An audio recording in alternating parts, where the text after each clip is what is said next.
The moment my son threw my suitcase onto the front porch, I knew 12 years of silence were about to become the best investment I ever made. I stood there in my good Sunday dress, watching my own flesh and blood lock me out like yesterday's garbage. Little did they know, yesterday's garbage was about to become worth $8 million. If you're watching this, subscribe and let me know where you're watching from. Let me tell you how a 60-year-old woman went from homeless to homeowner of the most expensive mansion in Millbrook Heights. Because, honey, revenge isn't a dish best served cold. It's best served with a side of pure, unadulterated success. My name is Margaret Williams, but everyone calls me Maggie. At 72, I've learned that the only thing better than proving people wrong is making them regret ever doubting you in the first place. And boy, did my son James and his wife Jessica give me plenty to prove. It was October 15th, 2012, when my world fell apart. I'd been living with James and Jessica for 3 months after my husband died, helping with their 2 young children while I figured out my next steps. The life insurance money wasn't much, and I thought family was supposed to help each other through tough times. "Mom, we need to talk," James said that morning, his voice cold in a way I'd never heard before. Jessica stood behind him, arms crossed, wearing that smug expression I'd grown to hate. At 33, she had the kind of sharp beauty that cut people when they got too close. "What's wrong, honey?" I asked, setting down my coffee cup on their granite countertop, the countertop I'd helped them afford with my Social Security checks for the past year. "This arrangement isn't working anymore," Jessica announced, stepping forward like she owned the conversation, which, apparently, she did. "You're too set in your ways. Maggie, the children are confused about who's in charge." I looked at James, waiting for him to defend me, to remember that I was his mother who had raised him alone after his father left when he was 8. Instead, he avoided my eyes like I was a stranger asking for spare change. "Where am I supposed to go?" I asked, my voice smaller than I intended. "That's not our problem anymore," Jessica replied with a shrug that would haunt me for years. "You're a grown woman. Figure it out." 20 minutes later, my entire life fit into 2 suitcases and a cardboard box. 60 years of memories, photographs, and keepsakes reduced to what I could carry. "The rest would go to Goodwill," Jessica informed me cheerfully, as if she was doing me a favor. "Don't make this harder than it needs to be," James mumbled as he set my bags on the porch. For a split second, I saw a flicker of the little boy who used to cry when I left for work. Then Jessica appeared beside him, and his face went blank again. The taxi arrived as the first drops of rain began to fall. I climbed in without looking back, not because I was strong, but because I was broken. As we drove away, I caught a glimpse of Jessica in their window, already redecorating what had been my temporary bedroom. I had $847 in my purse, no job, and nowhere to live. What I didn't have was the slightest idea that this humiliation would become the fuel for the greatest comeback story of my life.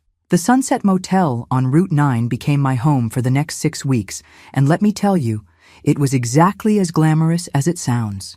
$43 a night for a room that smelled like industrial cleaner and broken dreams, but it had a roof and a door that locked. After being thrown away like trash, even that felt like a luxury. The elderly desk clerk, Mr. Patterson, took pity on me after the first week. "You're not like our usual guests," he said quietly, sliding an extra towel across the counter. Most of their clientele was either working construction jobs or hiding from something. I was just hiding from the truth that my own son had discarded me. Those first mornings were the hardest. I'd wake up in that narrow bed, forgetting for just a moment where I was, and then reality would hit like a slap.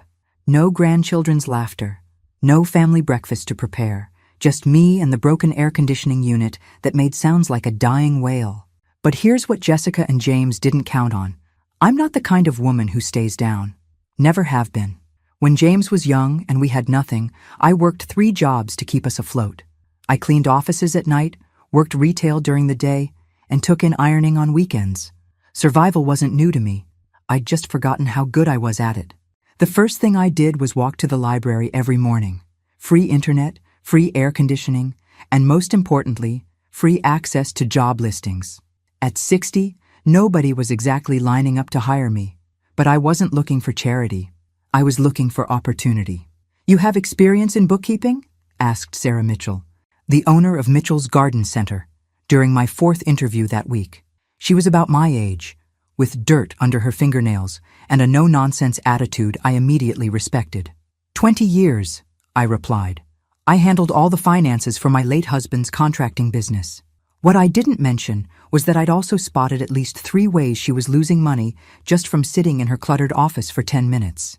The inventory system was a mess. She was overpaying suppliers, and her pricing structure hadn't been updated since 2008.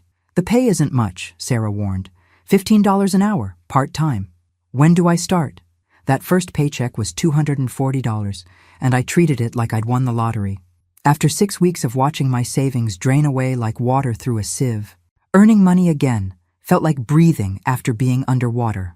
The motel room slowly transformed from a temporary stop to something resembling a home. I bought a small coffee maker, hung up my few family photos, and even splurged on a plant for the windowsill. If this was my life now, I was going to live it with dignity. 3 months in, I made my first real discovery. Sarah was throwing away thousands of dollars worth of plants each year. Anything that didn't sell by the end of the season went straight to the dumpster. It's just how the business works, she explained with a resigned shrug. But I saw something else entirely. I saw potential. You want to do what with the dead plants? Sarah asked, looking at me like I'd suggested we start selling fairy dust and unicorn tears. They're not dead. They're dormant, I explained patiently. And with a little care, most of them can be revived and resold next season. This was month 8 of my new life, and I'd moved from the motel to a tiny studio apartment above Giuseppe's Pizza. The rent was $650 a month, which left me about $50 for everything else after groceries. But it was mine. No one could kick me out on a whim or decide I was too set in my ways. Sarah let me take home 3 truckloads of dead plants that November, probably figuring it would teach me a lesson about business reality. What it actually taught me was that I had a gift I'd never known about. My tiny apartment became a greenhouse. Every windowsill, every corner, every available surface was covered with pots and planters.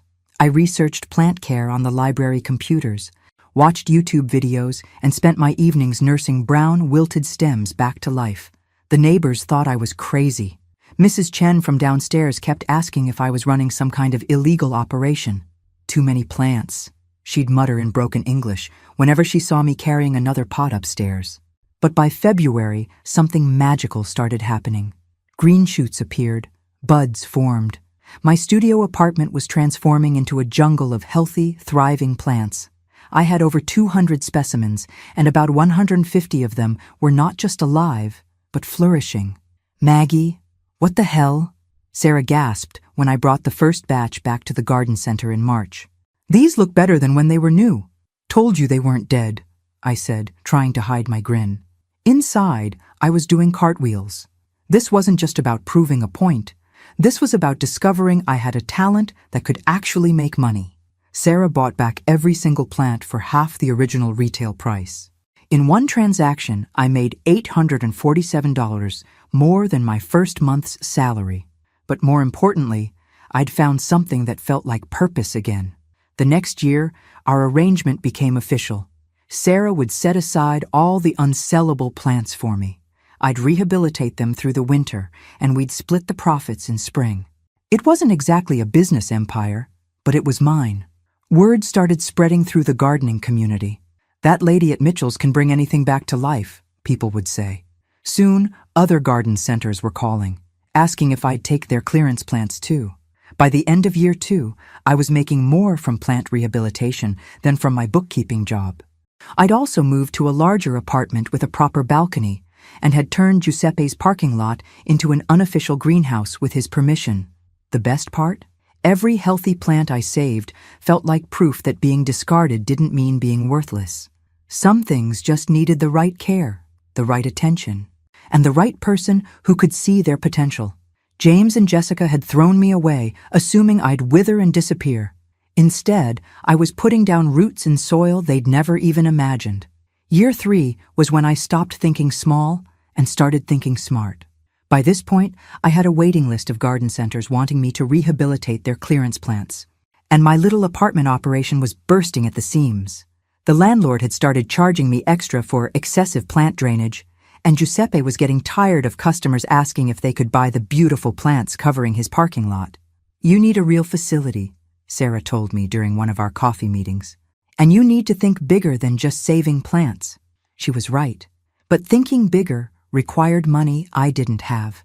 My savings account had grown to about $15,000, which felt like a fortune after starting with nothing, but it wasn't enough for commercial space. That's when I met Eleanor Rodriguez at the Small Business Development Center. Eleanor was one of those sharp, efficient women who could spot potential from a mile away and wasn't afraid to push people toward it. "You're not in the plant rehabilitation business," she told me after reviewing my numbers.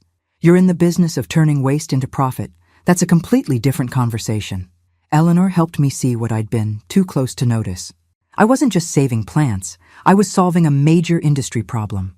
Garden centers nationwide were literally throwing away millions of dollars in inventory every year because they didn't know how to handle end-of-season clearance effectively. "What if you franchise the process?" Eleanor suggested. "Teach other people to do what you do, take a percentage of their profits, and scale the operation nationwide." The idea was terrifying and thrilling all at once. Me, a 63-year-old woman who'd been homeless 3 years earlier, running a national business? But the numbers Eleanor showed me were impossible to ignore. We spent 6 months developing a business plan. I would start with a proper facility in Millbrook, perfect the rehabilitation process, document everything, and then begin licensing the method to other operators across the country. The SBA loan application was 47 pages long, and I nearly gave up 3 times trying to fill it out. But Eleanor pushed me through every section, helping me articulate why this wasn't just some crazy plant lady's hobby. It was a legitimate solution to a real problem. "Mrs. Williams," the loan officer said during my final interview, "your financial projections seem optimistic." "Sir," I replied, leaning forward with the confidence of someone who'd proven people wrong before. 3 years ago, I was living in a motel room with less than $1,000 to my name. Last year, I turned $50,000 worth of dead plants into $200,000 in revenue. I'd say my track record speaks for itself. The $150,000 loan approval came through on a Tuesday in March. I signed the papers in Eleanor's office, my hands shaking slightly as I realized I was now responsible for more money than I'd ever imagined. Within 6 months, I'd leased a 5,000-square-foot warehouse on the outskirts of town, hired 2 part-time employees, and established contracts with 15 garden centers across 3 states. Phoenix Plant Recovery, because everything deserves a second chance, was officially born. The irony wasn't lost on me. My son had thrown me away, assuming I was worthless. Now I was building a business empire based on proving that nothing is ever truly worthless if you know how to see its potential. By year 5, Phoenix Plant Recovery had grown beyond anything I'd imagined possible. We were operating in 12 states, had 47 licensed operators, and I'd just signed a consulting contract with Home Depot's regional headquarters. The scared, broken woman who'd been thrown out with the trash was now being flown to corporate meetings in Atlanta. "Mrs. Williams, your success story is exactly what our industry needs to hear," said David Chen, Home Depot's sustainability director, as we toured their flagship store. "Turning waste into profit while helping the environment? That's the future of retail." I smiled politely, still getting used to being treated like an expert instead of an inconvenience. The transformation hadn't been easy. There had been plenty of 18-hour days, failed experiments, and moments when I wondered if I was in over my head. But every challenge had taught me something new about business, about myself, and about what I was truly capable of. My personal life had stabilized too. I'd moved into a nice 2-bedroom apartment in Millbrook's historic district, complete with a garden where I could test new rehabilitation techniques. I'd made friends, real friends, not people who tolerated me out of obligation. My weekly book club with Eleanor and 3 other women had become the highlight of my social calendar. The financial success was staggering, even to me. Phoenix Plant Recovery was generating over $2 million in annual revenue, and my personal net worth had crossed the 7-figure mark. I kept detailed spreadsheets, not because I was obsessed with money, but because the numbers represented something more important: independence. "Have you thought about expanding internationally?" asked Marcus Thompson, my business attorney, during our quarterly review. We've been getting inquiries from Canada and the UK. One step at a time, I replied, though the idea was tempting. I want to make sure we're doing this right before we get too ambitious. The truth was, I was already thinking about the next phase. The plant rehabilitation business had taught me that there were profitable opportunities hiding in plain sight all around us, if you knew how to look for them. I'd started investing in other small businesses, applying the same principle of finding undervalued potential and helping it grow. But the real satisfaction came from the personal victories. Like the day I hired Tommy Martinez, a 19-year-old who'd been written off by everyone else, but had an incredible intuition for plant care. Or when Sarah Mitchell, who'd taken that first chance on me, sold her garden center and became one of my licensed operators in Florida.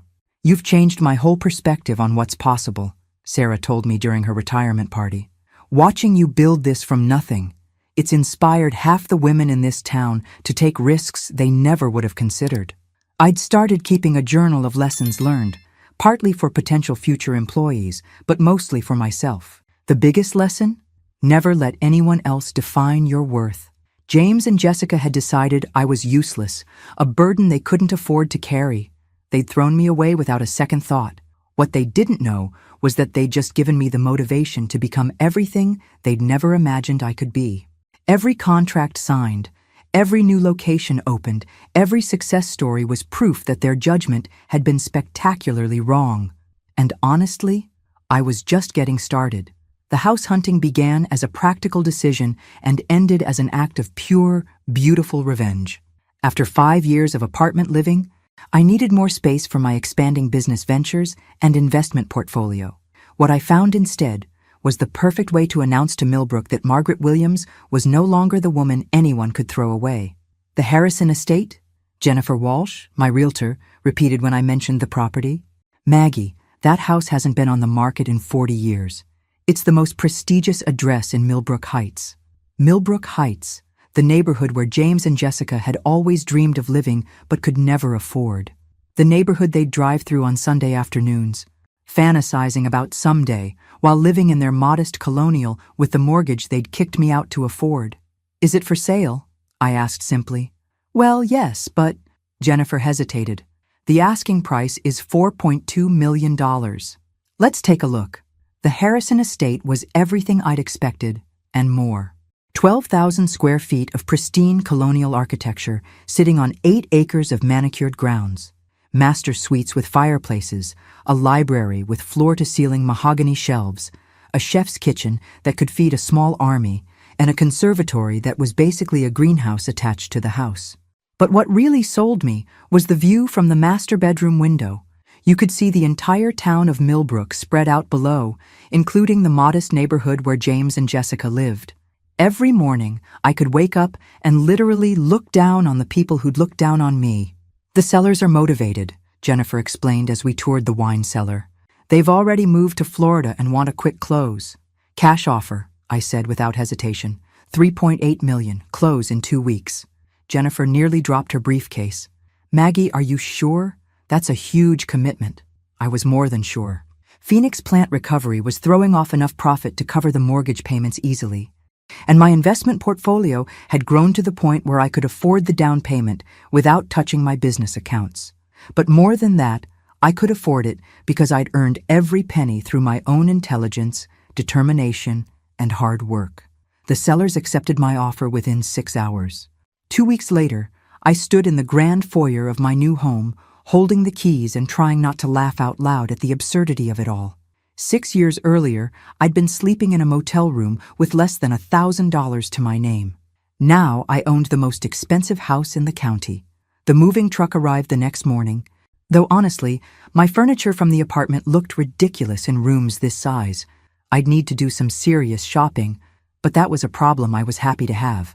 I spent my first evening on the massive back deck, watching the sunset paint the sky pink and gold over my 8 acres of property. The silence was profound. No traffic noise, no neighbors arguing, just peace and space and the profound satisfaction of a goal achieved. My phone buzzed with a text from Eleanor. "Saw the real estate transfer in the paper, you magnificent woman. Champagne celebration this weekend?" I smiled, typing back. "Bring the good stuff. We're toasting to new beginnings. What I didn't type, but was thinking, was that some beginnings require endings. And I had a feeling that the ending to my relationship with James and Jessica was about to become very, very interesting. Tomorrow I'd start the process of furnishing my new life. Tonight, I'd simply enjoy the view from the top. The doorbell rang at 9:17 a.m. on a Saturday, exactly 24 hours after the real estate transfer hit the local paper. I was in my new kitchen, still figuring out which cabinet held the coffee mugs, when I heard that familiar two-tone chime echoing through my marble foyer. Through the security monitor, because yes, my house came with a security system that would make Fort Knox jealous, I saw them standing on my front porch like door-to-door salespeople. James looked older, grayer around the temples, wearing khakis and a polo shirt that screamed, "Weekend Dad trying too hard." Jessica stood beside him in designer jeans and a blazer that probably cost more than my first month's rent at Giuseppe's. Behind them were two teenagers I barely recognized. Emma, now 16, had inherited her mother's sharp features, but thankfully not her cruel eyes. Tony, 14, looked like a taller version of James at that age, back when he used to build fort blankets and bring me dandelions from the yard. I took my time walking to the front door, my bare feet silent on the heated marble floors. 6 years of silence, and they show up the day after they discover I'm rich. The timing was so perfectly predictable it was almost funny. "Well, well," I said, opening the door but not the screen. "James, Jessica, children I barely know." I let my gaze travel over them slowly, noting Jessica's carefully applied makeup and James's nervous fidgeting. "To what do I owe this unexpected pleasure?" "Mom," James's voice cracked slightly. We read about the house in the paper. We wanted to congratulate you." "How thoughtful." I didn't invite them in. "Congratulations delivered." "Anything else?" Jessica stepped forward with that bright, fake smile I remembered so well. "Maggie, we know things ended badly between us. We've had time to reflect, and we realize we handled everything wrong 6 years ago." "Handled everything wrong," I repeated slowly. "Is that what we're calling it?" Emma shifted uncomfortably behind her parents. "Grandma Maggie, I barely remember you, but Mom and Dad said you used to make amazing chocolate chip cookies." The girl's innocent comment hit harder than her parents' practiced apologies. She was right. She barely remembered me because they'd stolen 6 years of her childhood from both of us. 6 years of birthdays, school plays, bedtime stories, and grandmother-granddaughter moments that we'd never get back. "I did make good cookies," I said softly, looking at Emma. Then I turned back to her parents, before I was thrown out like garbage. "Mom, please," James pleaded. "Can we come in? Can we talk?" "Talk about what?" "Exactly?" Jessica's mask slipped for just a moment, revealing the calculating woman underneath. "We're family, Maggie, and family should stick together, especially when—" She gestured vaguely at the mansion behind me. "When there's room for everyone." There it was, the real reason for their visit, delivered with all the subtlety of a sledgehammer. "Room for everyone," I mused. "How convenient that you've discovered your family feelings now that I have 12,000 square feet." "That's not fair," James protested, but his eyes were already cataloging what he could see of the house interior. "We've missed you. The kids have missed having a grandmother." I laughed, actually laughed, at the absurdity of it. "James, honey, you threw me out of your house with 2 suitcases and a cardboard box. Jessica told me I was too set in my ways, and that figuring out my life wasn't your problem anymore. Now you miss me?" The silence stretched until Tony spoke up. "Dad, what is she talking about?" "Why don't you come in?" I said finally, stepping back from the door, "since you're so interested in family reunions." I led them through the foyer, past the crystal chandelier and marble staircase, into the living room with its floor-to-ceiling windows overlooking the grounds. I watched their faces as they took in the silk wallpaper, the Persian rugs, the artwork that cost more than most people's cars. "This place is incredible," Tony breathed, walking to the windows. "Mom, look at the pool!" Jessica was looking all right. I could practically see her calculating square footage and property values. "It's certainly spacious," she said carefully. "Much too big for one person." "Is it?" I settled into my favorite armchair, a beautiful wingback in navy blue velvet that I'd bought specifically for this room. "I find I quite like having space to breathe. James sat on the edge of the sofa like he was afraid to wrinkle the fabric. Mom, about what happened 6 years ago. We were dealing with a lot of stress. New mortgage, my job situation was uncertain. Jessica was working full-time with 2 small kids. So naturally, the solution was to make your widowed mother homeless, I finished. Very logical. We thought you'd figure something out, Jessica said defensively. You're so capable, so independent. We never imagined you'd end up in a motel. I raised an eyebrow. You never imagined it, because you never bothered to check. Emma was studying a family photo on the side table, one of the few pictures I'd kept from my old life. It showed James as a young boy, maybe 8 years old, sitting on my lap while I read him a story.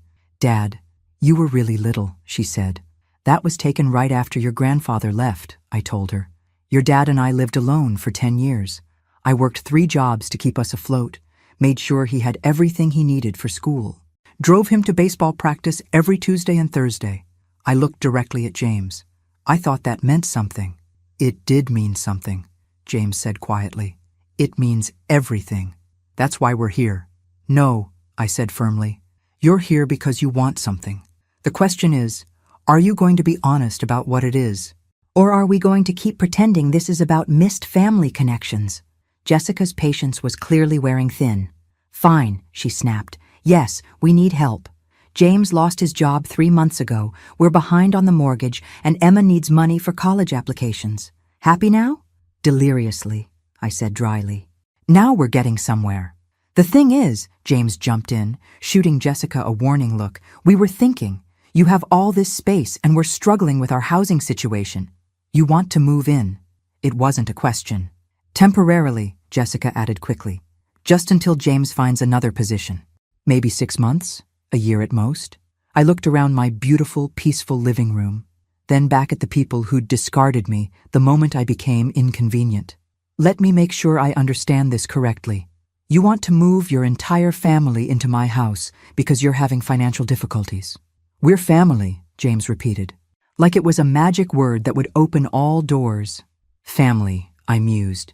Is that what you called it when you locked me out of your house? When you told me figuring out my life wasn't your problem anymore? The silence that followed was broken only by the ticking of the antique clock on the mantelpiece. Finally, Tony spoke up again. What happened 6 years ago? Why won't anyone explain what you're talking about? I looked at the 2 teenagers, these grandchildren I'd been robbed of knowing, and made a decision. Sit down, I told them. Both of you. It's time you learned exactly what kind of people your parents really are. Mom. Don't, James warned, but I held up a hand. Emma, Tony, 6 years ago, your grandfather died. I was 60 years old, recently widowed, and I needed a place to stay while I figured out my next steps. Your parents invited me to live with them. I kept my voice calm, factual. For 3 months, I helped with childcare. I contributed my Social Security checks to household expenses and tried to stay out of the way. Emma and Tony were listening intently, their faces serious. Then one morning, your mother decided I was too set in my ways and told me I had to leave. Immediately. Your father packed my belongings into 2 suitcases and put me on the front porch. I had $847 and nowhere to go. That's not how it happened, Jessica protested. You were interfering with our parenting decisions, undermining our authority with the children. I made them breakfast, I said simply, and I suggested they say please and thank you. Apparently, that qualified as undermining authority. Tony looked confused. But where did you go? What did you do? I lived in a motel for 6 weeks, then a studio apartment above a pizza place. I worked part-time at a garden center for $15 an hour. I smiled at the memory. Best thing that ever happened to me, actually. How is being homeless the best thing that ever happened to you? Emma asked. Because it taught me that I didn't need anyone to take care of me. I could take care of myself just fine. I gestured around the room. Better than fine, as it turns out. Jessica was getting agitated. This is ancient history, Maggie. We're trying to move forward, to rebuild our relationship. No, I interrupted. You're trying to rebuild your bank account. There's a difference. I pulled out my phone and showed them a text message I'd received earlier that morning. This is from Nancy Martinez, a friend of mine who works at the unemployment office. She mentioned seeing a familiar name cross her desk recently. I looked directly at James. You didn't lose your job 3 months ago. You were fired 6 months ago for falsifying expense reports. James's face went white.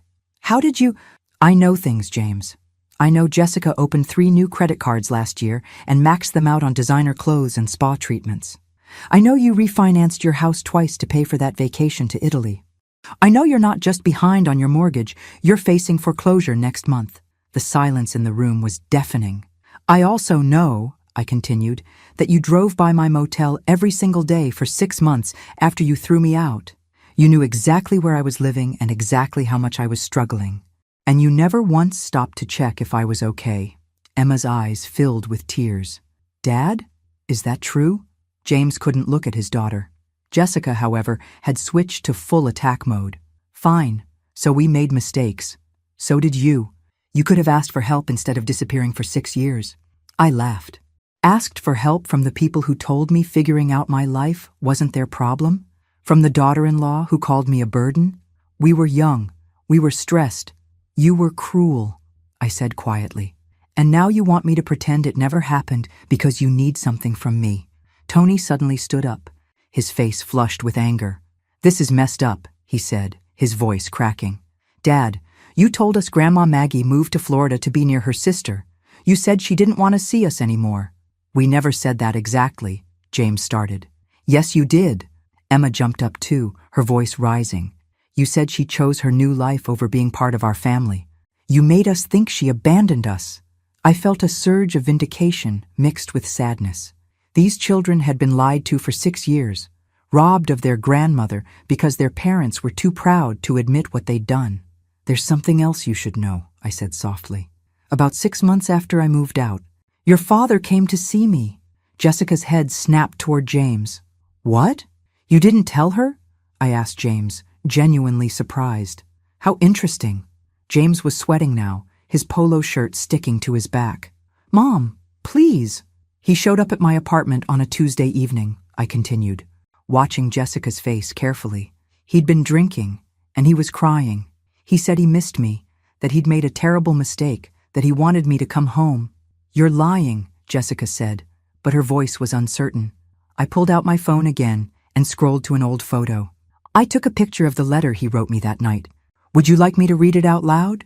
The letter was 3 pages long, handwritten on legal pad paper.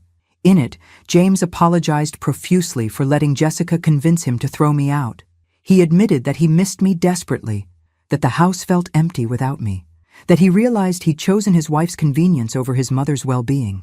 But the most damning part was the last paragraph, where he begged me not to tell Jessica about his visit because she's already threatened to leave me if I try to bring you back.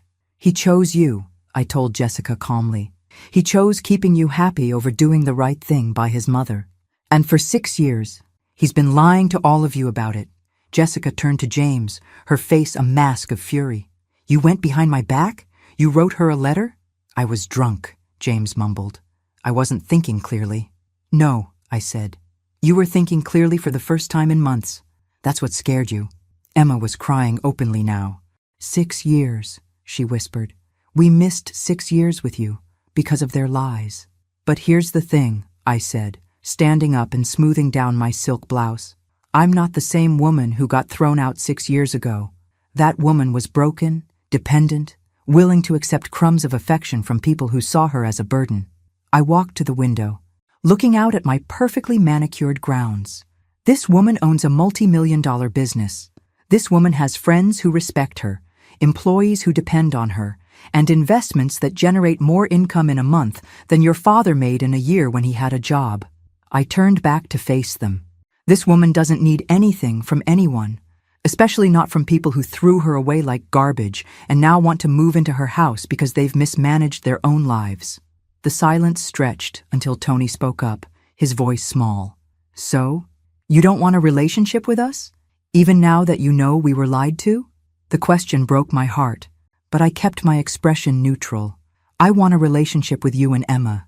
You're innocent victims in this situation. But your parents? I looked directly at James and Jessica. Your parents are going to have to earn their way back into my life, if they can. Jessica stood up abruptly, her mask of false sweetness finally discarded completely. This is ridiculous, she snapped. We're your family, Maggie. You can't just pick and choose which parts of us you want. Watch me, I replied calmly. Fine, Jessica continued, her voice rising. You want to play games? You want to punish us for something that happened 6 years ago? We'll just leave. Come on, James, kids. We don't need this. But Emma didn't move. Neither did Tony. They sat on my expensive sofa, looking between their parents and me with expressions of confusion and betrayal. Actually, Emma said quietly, I want to stay and talk to Grandma Maggie alone.